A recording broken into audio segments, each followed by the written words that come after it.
Hello friend, welcome back to my channel Sundarban লাইফস্টাইলে আপনাদের সবাইকে স্বাগত। তো বন্ধুরা, আপনারা কেমন আছেন? আশা করি আপনারা ভালো আছেন। তো সুন্দরবন জায়গাটা এমনই, সুন্দরবন জায়গাটা কথা মনে এলে সবার প্রথমে মনে আসে আমাদের রয়্যাল বেঙ্গল টাইগার, যেটা আমাদের জাতীয় পশু হিসেবে মান্য হয় বাংলার বাজারে, রয়্যাল বেঙ্গল টাইগার। তো ভিডিওটা বেশি বক না করে, ভিডিওটা বড় না করে ভিডিওতে আগানো যাক। তোমরা আমার সঙ্গে থাকো আর আমি তোমার সঙ্গে আছি, তোমাদের ছোট্ট ভাই নবাব। তা বন্ধুরা, আমি আগামীকাল আমাদের গ্রামে নদীর ভেড়ি, অর্থাৎ জঙ্গলের পাশের নদীর ভেড়ি মানে নদীর রাস্তা যেখানে আছে, ওখানে গেছিলাম একটু ঘুরতে। তো আমি ভাবলাম আমার বন্ধুদের একটু দেখাই ভিডিওটা করে যে আমাদের গ্রামের পরিবেশটা কীরকম। তো বন্ধুরা দেখো, আমি এই গ্রামে যাচ্ছি, নদীর রাস্তায়, গ্রামের রাস্তা দিয়ে হেঁটে যাচ্ছি, নদীর রাস্তায়, ভেড়ি রাস্তায়। কীরকম আমাদের জায়গাটা আপনারা দেখতে থাকো।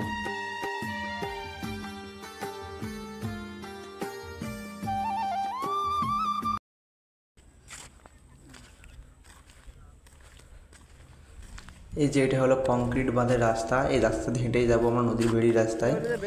তো দেখতে পাচ্ছ কত সুন্দর কংক্রিট রাস্তাটা 50 ফুট হাইট, এক পাশে কংক্রিট বাঁধ দেওয়া আর এক পাশে ঝাউ গাছরাও আছে, মাটি, ওপরটা মাটি সমান, গাড়ি ঘোড়াও যায় এখান থেকে। তো এই যে আমি আর আমার একটা বন্ধু মানে আমার দাদা হয়, জ্যাঠতো দাদা, তো বন্ধুর মতনই ব্যবহার করে। আমরা দুজন একসাথে বেরিয়েছি নদীর ভেড়িতে যাবো। তাই এই যে দেখো অধিগ্রহণ হয়ে গেছে, অনেকে ঘর বাড়ি এখনও আছে এখানে। এই যে মন্দির আছে, এই যে মন্দির, ঠাকুরের মন্দির।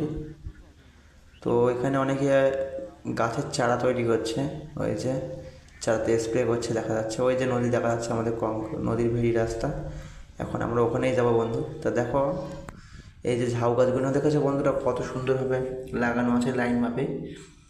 এই যে অনেকে এই পারে ঘর বেঁধে রয়েছে, ওই যে দেখা যাচ্ছে ধান ঝাড়াই করছে। তো দেখো বন্ধুরা, ঝাউ গাছগুলো কত সুন্দর লাইন মাফিক লাগানো আছে, একদম পায়ে টু পায়ে লাইন মাফিক লাগানো আছে। এখানে অনেকে ভিডিও রিলস বানাতে আসে। তো দেখো কত সুন্দর গাছগুলো বড় হয়ে গেছে। আর ওই দেখা যাচ্ছে আমাদের ক্লাবের মাঠ, ওখানে আমাদের সরস্বতী পুজো হয়। তো গাছগুলো কত সুন্দরই দেখাচ্ছে, দেখো বন্ধুরা, এই যে একদম লাইন মাফিক সব লাগানো আছে একের পর এক, কত সুন্দর দেখাচ্ছে। তো বন্ধুরা তোমরা দেখতে থাকো, আমি এখন যাব নদীর ভেড়িতে। তো নদীর ভেড়িতে যাই, গিয়ে দেখো নদীটা, জঙ্গলটা কীরকম দেখাচ্ছে আমাদের। তো বন্ধুরা দেখতে থাকো, আমি যাচ্ছি। এই যে দেখো বন্ধুরা, আমি নদীর ভেড়িতে চলে এসেছি। এই যে আমাদের জঙ্গল দেখা যাচ্ছে, কত সুন্দর জঙ্গল। গাছের পাতাগুলোতে পোকা লেগেছে, ও এই সময়টা গাছের পাতায় পোকা লাগে, পাতাগুলো নষ্ট হয়ে গেছে কিছু কিছু গাছে। এই যে নৌকা দেখা যাচ্ছে, এই নৌকাটা আমাদের নৌকা, দাদা নিয়ে যায় মাছ ধরতে নদীতে। তো এখন তো দিনের বেলা এখন নিয়ে যায়নি, রাত্রিবেলা যাবে নদীতে চড়পাটা ধরতে, মানে মাছ মারতে চড়পাটা বেড়ালে। তো দেখো ওই যে দেখা যাচ্ছে নৌকাটা কত সুন্দর। আর দূরে মনে হচ্ছে নদীতে একটা কুকুর মনে হচ্ছে হেঁটে যাচ্ছে এই চড়ে থেকে। তো বন্ধুরা দেখো কত সুন্দর গাছপালা, গাছের পাতাগুলোতে একটু পোকা লেগেছে, কিন্তু কিছু কিছু গাছ এখনও ভালো রয়েছে পাতা।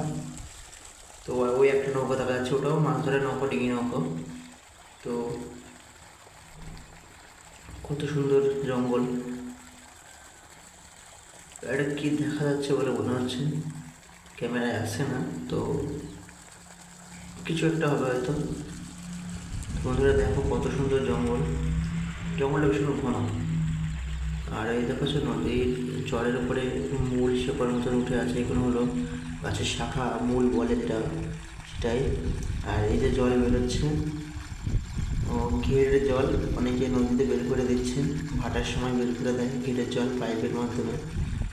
তো নদীর মাছ জোয়ারের সময় ঢুকায় ঘেরেতে, ঢুকিয়ে মৎস্যজীবীরা মাছ পালন করে, মাছ পোষে, মানে মাছ চাষ করে। তো দেখো কত সুন্দর জঙ্গল বন্ধুরা, আকাশটাও কত সুন্দর দেখাচ্ছে। ওই দেখো একটা ব্লক করে যাচ্ছে, কত সুন্দর অপূর্ব দৃশ্য, এরকম দৃশ্য মিস করা যায় বন্ধুরা, খুব সুন্দর দৃশ্য। তো বন্ধুরা, আজকের জন্য এটুকুই। দেখা হয় পরে নেক্সট ভিডিওতে আমি জঙ্গলের ভেতরে গিয়ে জঙ্গলের অপূর্ব দৃশ্য তোমাদের সামনে তুলে ধরবো। তো বন্ধুরা, তোমরা যারা এখন আমার চ্যানেলটা সাবস্ক্রাইব করে রাখোনি, সাবস্ক্রাইব করে নাও ও বেল নোটিফিকেশনটা অল করে দাও, যাতে পরবর্তী নেক্সট ভিডিও ছাড়লেই তোমাদের কাছে পৌঁছে যায়। তো বন্ধুরা, তোমাদের ছোট্ট ভাই নবাব আজকের জন্য এইটুকুই। পরে দেখা হবে নেক্সট ভিডিওতে।